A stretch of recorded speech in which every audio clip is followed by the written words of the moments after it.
Okay, so Penny's lying on her back, and the first thing we're going to do is a sternocleidomastoid release. So the head position to the side, find the sternocleidomastoid, don't hurt the person, but if they lift their head or just push against my hand, you can actually see sternocleidomastoid here and scalenes here. So what we want to do is just using the outside border of our fingers, start at the origin and gradually work down the sternocleidomastoid. And as you know, wherever that's tight, you'll get a mild erythema. Now be careful, you don't go pushing into the jugular too much here, obviously. Scalenes working through here, all right, and this is very tight, okay.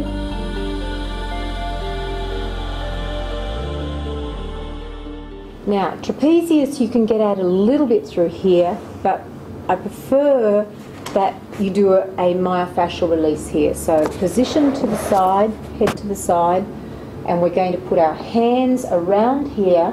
We're going to pick up upper traps, and we're just going to do a myofascial release. We're just going to stretch that muscle. So you've got your upper traps there, right down to first ribs, and you're just going to release it. You're not forcing it. So let that muscle give in to you rather than you forcing it. All right, and this is a very tight trap here. Okay, because sometimes when someone's lying on their tummy and their hands above their head, it's impossible to get into this muscle because it's just so tight. So this is a lovely technique, lovely way to get into upper traps. All right, lovely. You spend about a minute and a half, 2 minutes on each release, but everybody's different. If there's no tension in it, then you don't need to stay on that muscle. All right, while we're there, we're going to feel what the jaw is doing.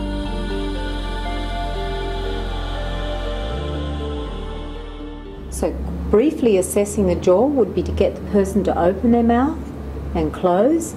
And if you saw the mandible deviating one direction, then that means one side is tight and the other side is weak. Now on the side that's tight, you can palpate that very easily and just release all these muscles through here around the jaw. So you've got a buccinator, you've got a temporalis up here. Be careful up the top part, and you can actually feel around the mandible itself here, quite tight, on the side that is tight. And you'll find again and again, if you release the jaw in this manner, you can get a lot better access to these deep upper cervical muscles.